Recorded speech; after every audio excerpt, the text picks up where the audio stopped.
محمد وآل محمد صلوات.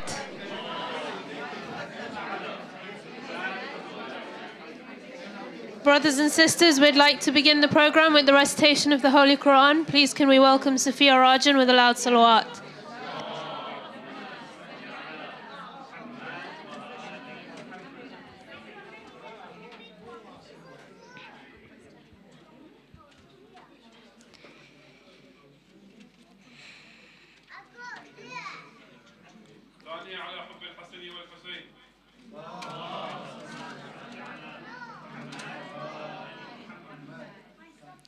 بسم الله الرحمن الرحيم ولله ما في السماوات وما في الأرض ولقد وصينا الذين أوتوا الكتاب من قبلكم وإياكم أن اتقوا الله وإن تكفروا فإن لله ما في السماوات وما في الأرض وكان الله غنيا حميدا ولله ما في السماوات وما في الأرض وكفى بالله وكيلا إن يشاء يذهبكم أيها الناس ويأتي بآخرين وكان الله على ذلك قديرا من كان يريد ثواب الدنيا فعند الله ثواب الدنيا والآخرة وكان الله سميعا بصيرا يا أيها الذين آمنوا كونوا قوامين بالقسط شهداء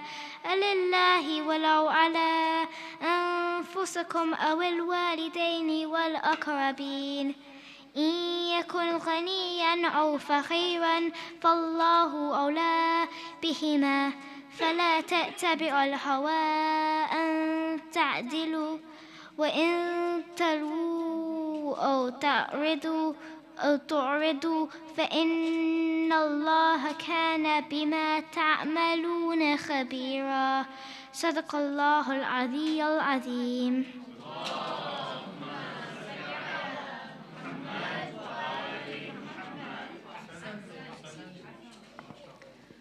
Thank you very much, Sophia, for that very beautiful recitation.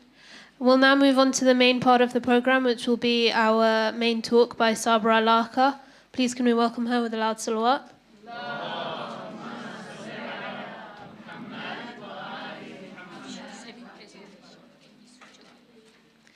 Sabira Lakha is a former Independent Parliamentary Candidate for Harrow East, and she will be discussing her experience as her first-time candidate. Please let's have another loud salawat. No. Muhammad, thank you. Brothers and sisters and all attendees, peace and blessings upon you all. Salamun alaikum wa rahmatullahi wa barakatuh.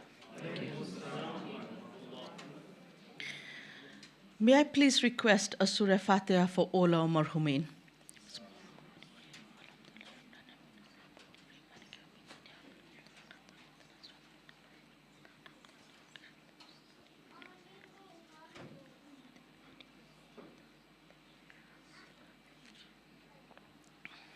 Thank you. Allah the Almighty states in chapter 3, verse 57 of the Holy Qur'an, Bismillahir Rahmanir Rahim, and as for those who believe and do good, they will be rewarded in full, and Allah does not like the unjust. I've divided this session into 4 unequal parts. 1, why did I stand? 2, why did I decide to stand as an independent and not with a political party? Number 3, what did I learn as a first-time candidate? And number 4, the most interesting part, Q&A. Why did I decide to stand? Briefly, for those of you who know me since my 20s, you will remember that I've always had a passion for politics and how society is organized and governed, both within our Khoja community and nationally. My first degree was passion and interest-driven. It was in political science. My master's in law was on human rights and international law. Over the years, when opportunities arose, I did seriously consider standing for a party but never felt comfortable to promote the entire package of a party to voters. But when the domestic injustice rose to a level of overt shamelessness, corruption at the highest level, the political elite were not even bothering to disguise their corruption, causing untold misery to the people and socio-economic injustice. We were told there was not enough money in the tax pot to save the NHS or to fix the social services. But then we saw millions of pounds in fake contracts whilst NHS staff were dying with COVID.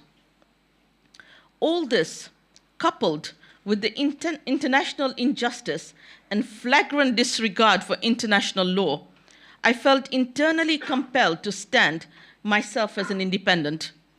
There was no reasonable prospect of success, absolutely no reasonable prospect of success, but it was a platform to speak about these issues in the correct context and to give our perspective a voice.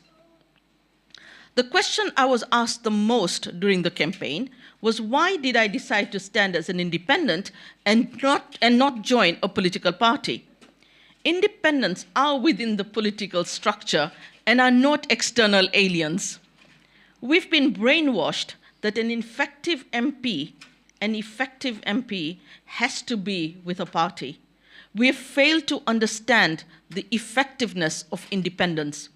If you want to be a career politician with the ambition of being a minister, or indeed even a prime minister, then standing for a party that has reasonable prospect of becoming a government one day is your only option.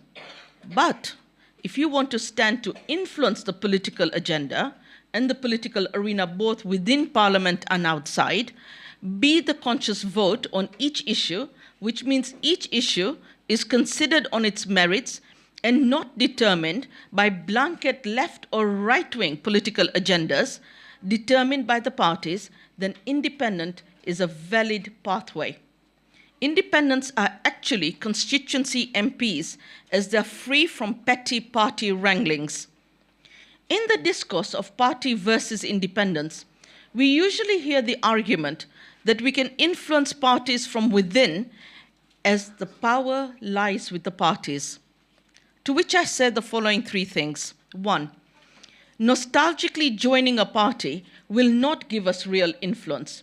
We have had 3 decades of party loyalty that did not yield influence or respect. Despite parties having Muslim MPs, the parties could still audaciously say that they will not engage with the largest national Muslim organization. There could not be a bigger wake-up call for us that realizing that we cannot only invest in political parties in the hope that one day our loyalty will be rewarded. Having a large number of independent MPs in Parliament makes us a force to be reckoned with. They cannot control us, commonly called the party whip. Ironically, only many independents get voted into Parliament. Guess what? The parties will be forced to listen to us and to ask, why were the independent elected? Parties, like all institutions, are existentially insecure. Number 2, the idea we can influence them from within the party is completely fake. The idea that we can influence a political party from within is fake. The change from within is a myth. We saw with Saida Warsi on the right and Diane Abbott on the left. Parties have dared to suspend long-serving, dedicated MPs. Slavish loyalty to the party system does not work for the conscious people. We've all seen how parties and government work in reality. Political advisors and think tanks have more influence than their own MPs within the party.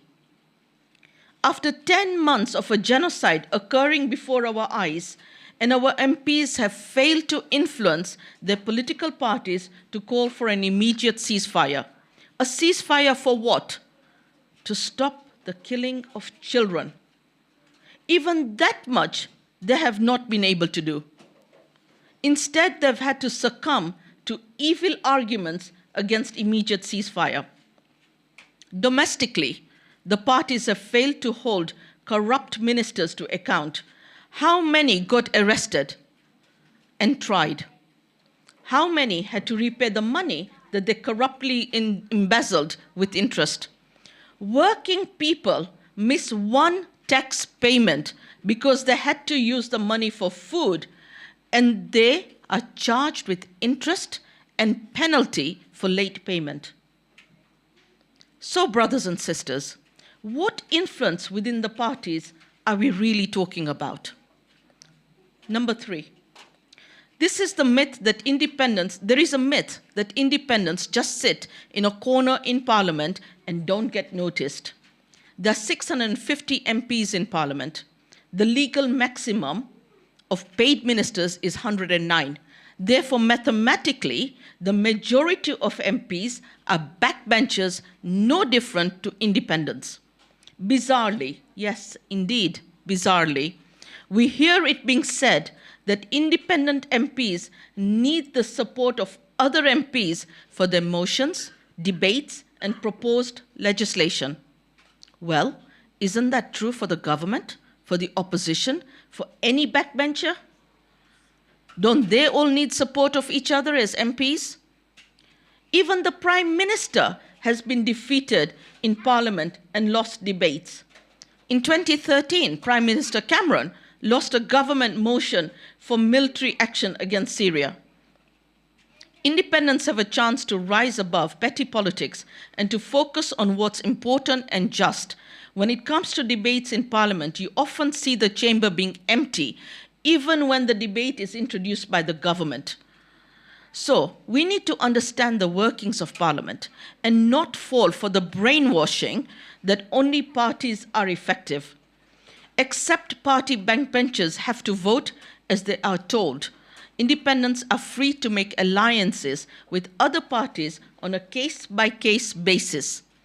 Arguably, when the SNP tabled a motion in Parliament for a ceasefire, if there had been more independents in Parliament, then they could have supported the SNP against all the other parties who sabotaged the ceasefire vote. This is one example of how independents could have been more effective in bringing about actual change than whipped party backbenchers.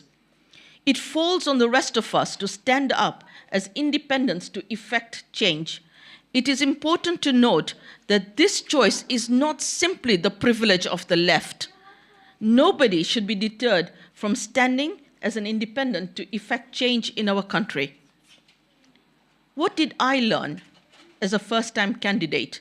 I have 5 observations. Number 1, with no experience of being a candidate, opportunities were missed for 2 main reasons. Firstly, lack of time, as candidates need to stand years ahead of the election to be effective. Need time to build relations with other parties and candidates to achieve common interests and common objectives. Not having enough time was an obstacle to reaching out to non-Muslim voters. Incumbents have the benefit of being established with local influences and communities. It is more challenging and time-consuming for unknown newbies to make inroads. Relationships take time to build, but this observation would also be true for party candidates who are new. Opportunities were also missed due to not knowing how the system is geared towards political parties and excludes independents systematically, albeit unintentionally. For instance, independents were invisible to the media despite active social media engagement and presence. And contacting all media outlets made no difference. We were still invisible to them. But also, I received the electoral, and I speak for myself here, I received the electoral register just weeks before the elections. That gave us no time to prepare in analyzing the electorate in Harrow East. Political party candidates received them months in advance, if not years. This disparity is this disparity in service is a huge disadvantage, but only by having more independence can we overcome the unfairness in the system. An independent lacks the support of party machinery and funding. That's my second point. The independent must create the prerequisite tools that would be provided by the party, such as analyzing the electoral register, creating a database of voters, and having sufficient foot soldiers to knock on the doors. A lot of people have the goodwill and support for a candidate, but they're not able to be foot soldiers. And the next 5 years must be spent in harnessing the community to be canvassers and to be active in the political system. Number 3, the Muslim National Organization is not equipped to stopping Muslim candidates, to supporting Muslim candidates in any way at all, from the lack of political strategy, advice given to charities, voters, candidates, to mobilizing the Muslims to vote and to canvass. All this was lacking from our national body. Harrow East has approximately 12,000 Muslim voters. How many voted? How many canvassed? We must resolve the many answers to why is it they did not vote and why is it they did not canvass. The absence of an effective national body is to our detriment. In particularly, work is needed with scholars who influence the thinking that it is haram to vote in a democratic structure, and to explain the harm this kind of thinking does when Muslims are living within a democratic process. Number 4, political advisors, commentators, experts within the community were impediments to the candidates who understood their constituencies better. For example, they advised people to vote Labour for apparently tactical reasons, which was harmful for Muslims at many levels. In Harrow East, one example of the harm, in Harrow East, that advice to tactically vote for Labour resulted in the Reform Party coming 3rd place. That was an unwanted, undesired outcome of tactical voting advised by people who did not liaise with the candidate, who understood the constituency. Because as a candidate, you stand, before you stand, you scrutinize your constituency. You know what is possible, you know what the reality is. And so one of the suggestions I would like to make is that we should come together and have kind of a select committee within the community to determine how we're going to take our agenda forward in a meaningful way so that we actually achieve our objectives. Because a lot of money is spent at elections, a lot of personal energy by community members is spent at election time. We don't want to waste this resource. We want to harness it for a productive result. And number 5, lastly and most importantly for me personally, I've always known this, but the elections was an opportunity for me to personally experience firsthand how fantastic my community is. Alhamdulillah. And thank you to you all. Alhamdulillah, we are truly blessed. The extent of backing I received in every way you can think of was truly breathtaking. I got strength as a first-time candidate from my community advisors and supporters, and without that, I would not have had the courage to stand. May the Almighty grace all who supported our values in their own way across the nation for the elections of 2024. Amen. We've now reached the most interesting part of the session, the Q&A. Please do feel free to ask me as many questions in any context of the elections. Thank you.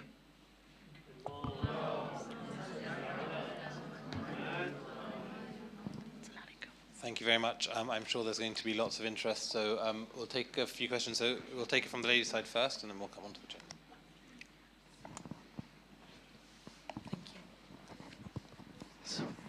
Assalamu alaikum. I was really rooting for you, and I was very sad to Thank you. see that you didn't get through. Before the elections and when you were deciding to stand, did you have conversations with the Workers' Party at all? Was it an error on their part to have a candidate in Harrow East as well as an independent Muslim candidate? And would you have had a better chance of winning if the votes weren't split that way? Okay, so I'll answer the last point first because it's tangible answer, right? They got about 700 votes, right? So even if their 700 votes had come to me, I still wouldn't have got 25,000 votes. And the incumbent got that many votes. So I don't think it's helpful to be talking about different parties and the actions or the decisions they made. I think the learning, as I said in my first point, the lack of time meant that we did not have the opportunity. It was a missed opportunity to talk to other candidates and to other parties to see how we can galvanize our resources to achieve our objective. And if our objective was to make Harrow East more just, then we could have all come together better. But for that, you need time. You need to understand each other. They needed to know me. I needed to know them. I was an unknown person to them. So I think it's important that rather than us focusing on what other parties should have done, and I understand exactly where the question is coming from, because it was asked frequently at the time during the elections, moving forward, I think we need to spend that time for them to appreciate that even if they have a party, sometimes independence can have better results. And the election, the numbers that the independent got in Harrow East shows that. Thank you.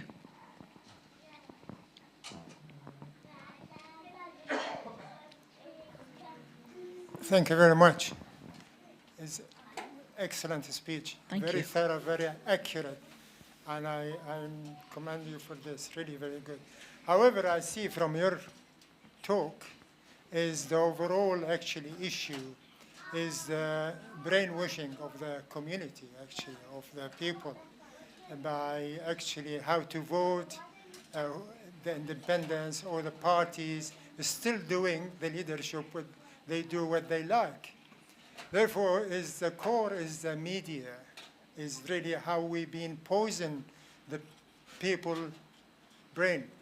If you look, you could stop yourself reading the Daily Telegraph or Guardian or the Times, but there is more powerful organization called the BBC, which is really brainwash the masses. Now, this is what we could do something about it. As Muslim, everybody here can do something about it. And that is really, we should stop our renewing our membership of BBC. I personally stop because it is really, I get fed up with this category of the lies is being said. And Constitution of BBC says organization when it's been established to be an independent view. But if you look actually what they produce, is always either the government or the right-wing view of the society. Therefore, from your speech through here, I ask everybody to stop actually their membership in BBC, as well as we advocate other Muslims, and that will influence the BBC to change its policies. Money talks. I would also say, adding to what the brother said, I think, yes, absolutely, the media is not helpful. And we know that the media is geared towards not helping our objectives. But now we have wisened up to their tricks, and we are aware of where they stand. Perhaps time has come for us to step aside from saying that the media is not helping us, and for us to help ourselves. So we have our own media in social media, and we can engage with ourselves at alternative platforms. But you do not see the Muslim voters coming out to vote. When you have a constituency of 12,000 votes and the Muslim candidate gets 2,000 votes, that shows the disparity between the Muslim thinking and the electoral process. And a lot of work needs to be done in the next 5 years in harnessing the Muslim voters. Why is it that they don't come forward to vote? The repeated answers I got at the doorstep and at the mosques was that it was haram to vote. So work needs to be done on that, because we are not the majority Muslims. And we need to help them to understand that if they don't vote and don't participate in the democratic process, we will always remain the mustadafin of the UK. So we need to change our plight by participating in the democratic process if we choose to live in a democracy. Yes, money talks. Assalamu alaikum, Sabra. I'm so delighted that you had the courage to stand, and I'm very sorry. I'm not from this area. I'm sorry that you were not successful, but inshallah next time. I mean, your talk has brought up a lot of questions as I was listening, and also some of my brothers and sisters have said things which I just like to reflect on. So number one, I may address this question straight away about the BBC, if I may, if the brother doesn't mind. My view is that the TV license fee, if you don't pay that, you can't watch any of those channels from my understanding. Maybe I'm wrong. Maybe it's just the BBC. But we need to always listen to what the other parties are saying. If somebody doesn't agree with us, we have to listen to what they're saying and then challenge their narrative. And I think that's one of the areas I really, really admire Brother Miqdad Versi. I mean, his challenges, but he's a sole voice. He's a warrior in the media thing. I think what we have to do is join him, support him. We can't just say, I'm not going to listen to this. This doesn't work. In a mature democracy, we have to challenge the narrative. So that's number one point. The second point, the independent candidates, I wasn't sure, is I'm just going to pretend I'm a average Joe Bloggs in Harrow. I don't live in this area, but I'm not a Muslim. I'm not even from an ethnic minority.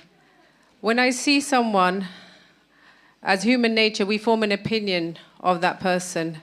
So therefore, what would make people vote? Independents have to do a lot of work to make people understand what that person, you for example, would give to their community. So I think that's a challenge, a very big challenge. And I just thought I'd just reflect on that. And, you know, we're ready to support you. And the final point I want to make, you mentioned it. It seemed to me that the majority Muslim community, which you might be referring to nationally, says it's haram to vote.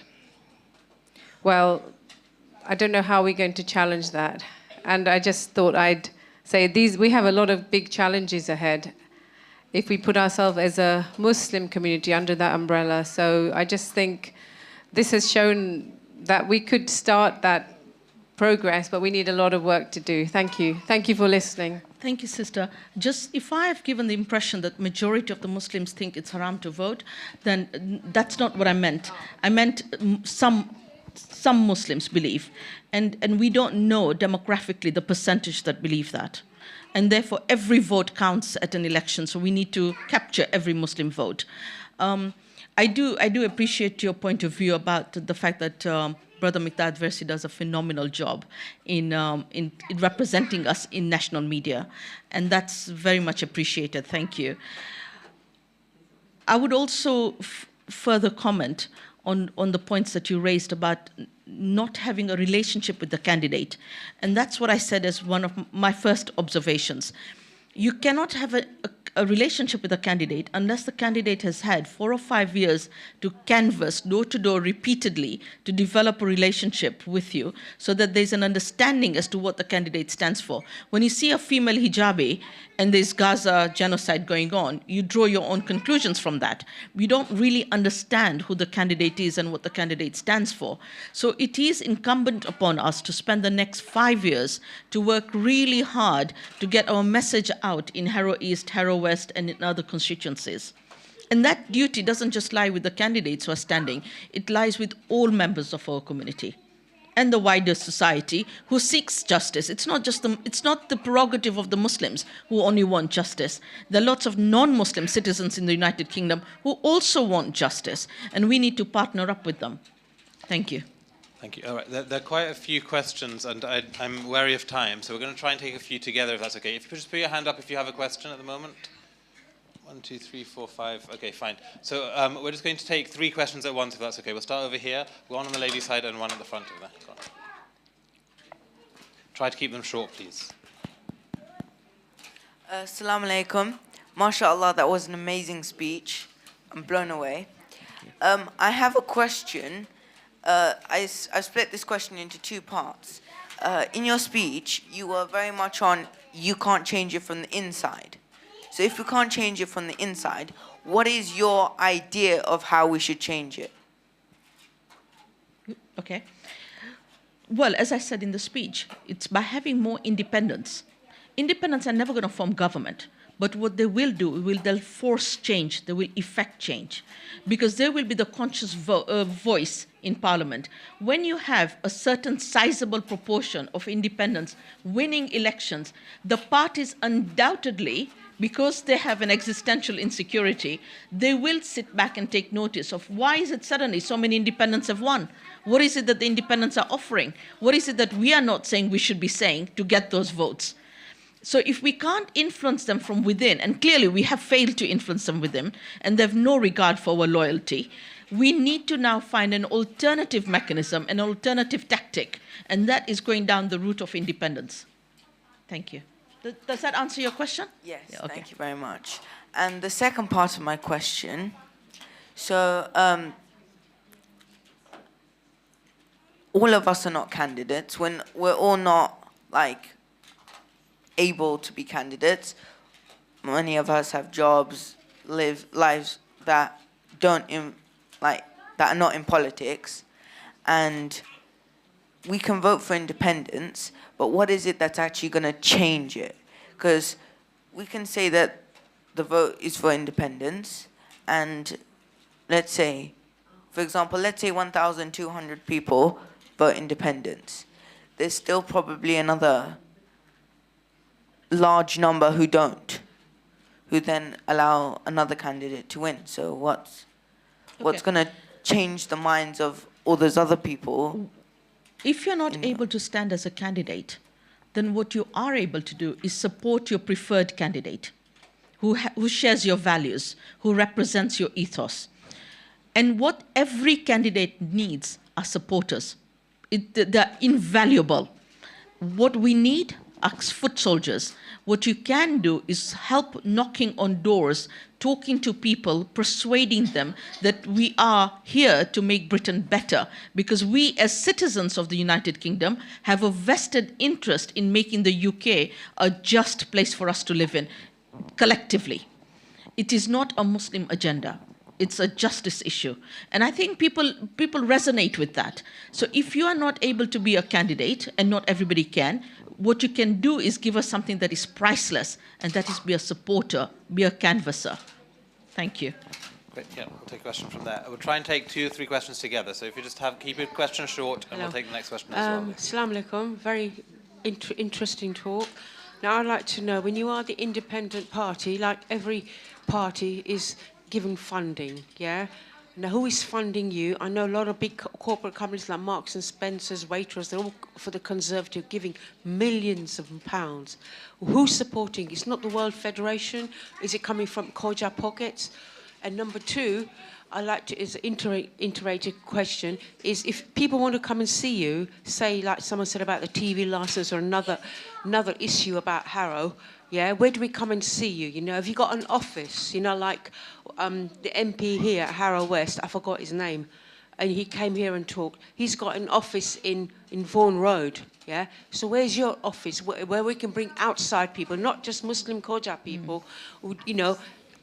And also, it's the funding, and obviously you being an MP, you get paid, right? So who is giving you all this funding and payment and all this? I don't want to ask personal questions how much, but funding is very important in politics. That's fine, perfect, thank you. Thank you. That's fine, should we answer those 2 questions, so funding and where we can meet you? Thank you. I also wanted to, sorry, the young brother, I didn't answer your last question, and that was the fact that if enough people went out to canvass, you may well get over 25,000 voters persuaded to vote for a candidate. Right, coming to you, lady. When you stand for elections, the Electoral Commission dictates how much you can spend. So there is a there's a ceiling of expenditure, about £17,000 in the short term of the elections. The £17,000 for independents come from grassroots. And that's what's critically different about an independent than a party candidate. Because a party candidate does not have necessarily the relationship with the voters who are contributing to the fund, to the coffers for the elections. Because the independent inspires people and people are motivated by the common shared values that they want to put money into the kitty because they know that it'll take funds to win an election. And of course, you've touched on a very important point that independents are not influenced by corporations. And that's critically important because we come from the grassroots and we represent the values of the constituents rather than corporations. With respect to offices, well, firstly, if you haven't been elected, if you have not won the elections, you're not a member of parliament, you're merely a past candidate or a future candidate. Secondly, you don't have an office if you're not a member of parliament. You can provide an office for yourself from which you may want to continue your candidacy, but you're not afforded a constituency office as you would be if you're a member of parliament.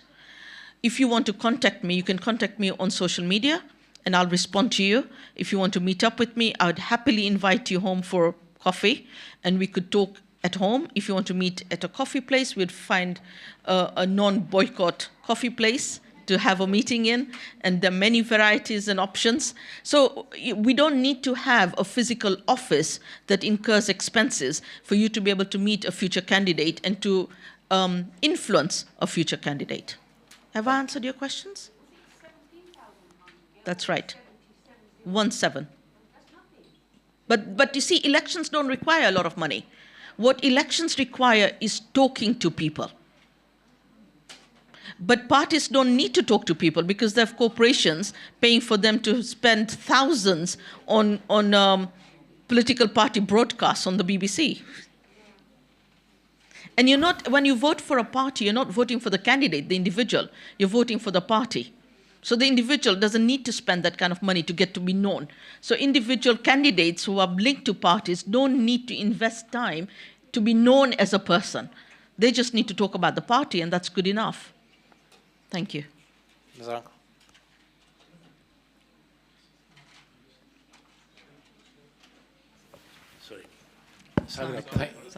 Sabira, thank you so much for coming down. Before I ask my question, if I may, just remember your father, Murtaza Lakha, who had given us talks for many, many, many times at this center. Let's hope that Sabira also continues sharing her wisdom for months and years to come, inshallah. So Sabira, 2,000 votes within 6 weeks is no mean feat. I congratulate you. Let's talk about the future now. What can we do? What can all of, look, the number of people here, everybody sitting here, everybody had wished you had won. We have heard that. We want you to win. If not in 4 years' time, in 8 years' time. What can we do? First question. The next question is, do you want to seriously consider remaining independent, but perhaps looking at a different location? Because those two are probably too difficult to shift, aren't they, in your locality? Therein lies the challenge and the fun. Well, firstly, Uncle, thank you very much for your du'as for my respected father, and please pray for my mother, that Allah gives her a long life with good health, because she is very much our guardian, and I would be nothing without my parents, so thank you very much for your du'as. As I've said before, what I need is canvassers, supporters.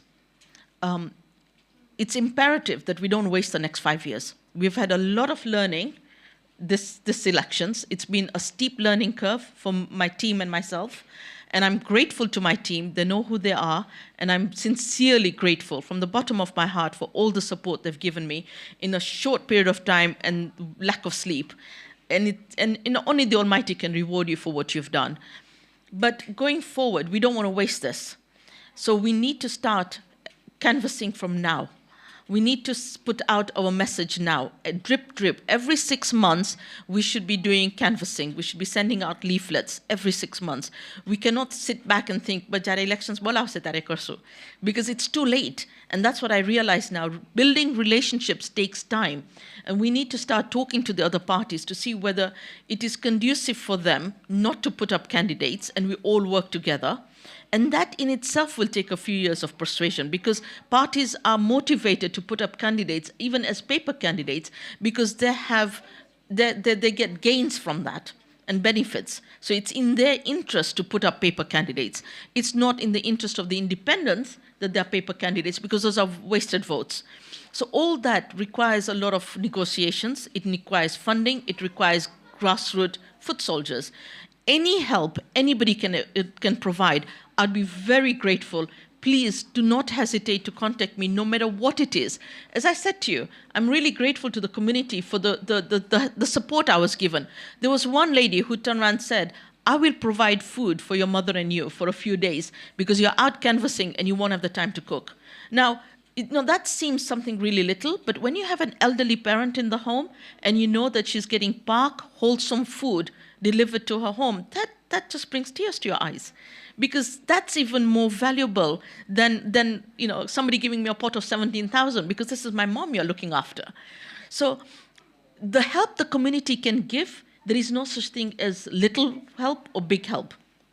Help is help, and every kind of help is required and much appreciated and needed, because that's the only way we're going to get independence in. And I'm not saying I'm your answer. I'm not the miracle cure. I have a lot to, if I may say so, a rough diamond that needs a lot of polishing. I would appreciate advice. I would welcome guidance, because that is a gift that you can give me so that I can serve my community better. But please don't hesitate to come forward and advise, support, give suggestions. I'm completely open to anything and everything anyone has to say to me. Thank you. We've got 2 or 3 minutes left. Any last questions? You've already had a question. Yeah, one over here. So 1, 2, and 3. If we can just take quick questions, please, as quickly as you can. Come on. Oh, sorry. Okay, right. No, I really do believe that if we are going to make a fantastic impact as Muslims, and we deserve to, because we have the Holy Prophet, peace be upon him, and his holy progeny as an example of how he turned up in Makkah and created a change for the better and brought justice. We learn from that, and we don't shy away from challenges. We take it on board, and we bring change, because Harrow voters and Harrow residents deserve justice and deserve a member of parliament who will serve them and not serve ideologues and corporations and injustice. So I think we should work towards changing the incumbents. And the moment we turn over somebody who is seen to be a safe seat, imagine the ripples we would be causing. If you can overthrow an incumbent that is seen to be super glued, I mean, Noor ala Noor, I mean, we've won the debate then as Muslims, and we'll be taken seriously. We'll be regarded as a force to be reckoned with. So I think it's really important we chip away. Thank you. Assalamu alaikum. Thank you so much for sharing your wisdom. You're an inspiration for a lot of us, so thank you. I wanted to ask, I feel like the issue of the genocide going on in Palestine, I feel like that has politicized a lot of Muslims to an extent. You see people going on marches. From that kind of, the outrage and the anger has, I think, increased engagement. But I guess there's limits to that, in that I feel like people view Palestine as very separate from the wider political issues. It's all linked, right? The same government that is funding a genocide is the one that's starving people in our own country, right? So how do I wonder if there's an opportunity here, and I wondered what you thought. How do we get Muslims to connect Palestine to all these other issues, and from that then engage politically, vote, go out? How do we link the two and I guess make the most of this opportunity? Because I think there is a window here, and I just wondered what you thought. I completely understand exactly what you're saying and where you're coming from, and there indeed is an opportunity. However, that opportunity is only limited to Muslims and non-Muslims who understand the injustice of the Palestinians and understand the cause. For the remainder of the British population, they're not tuned into this conversation. And it's really important for us as Muslims to contribute to the country we live in a positive, constructive manner. So we have to engage with them in the language that they will receive more openly. If we simply talk about Palestine and the injustice of Palestine and link everything to that, they will shut down at us. So we've got to make sure that we talk their language and we talk in their context, but we present our values. And that, I think, is the fine walking that we need to do. Thank you very much. Yes. I know there are lots of other questions. I know there are lots of other questions, but time's short. We thank you very much for coming and speaking to us. I know lots of people are wanting to ask questions. If you're around later on, I'm sure they'll be able to approach you and discuss later. Muhammad wa ala Muhammad salawat.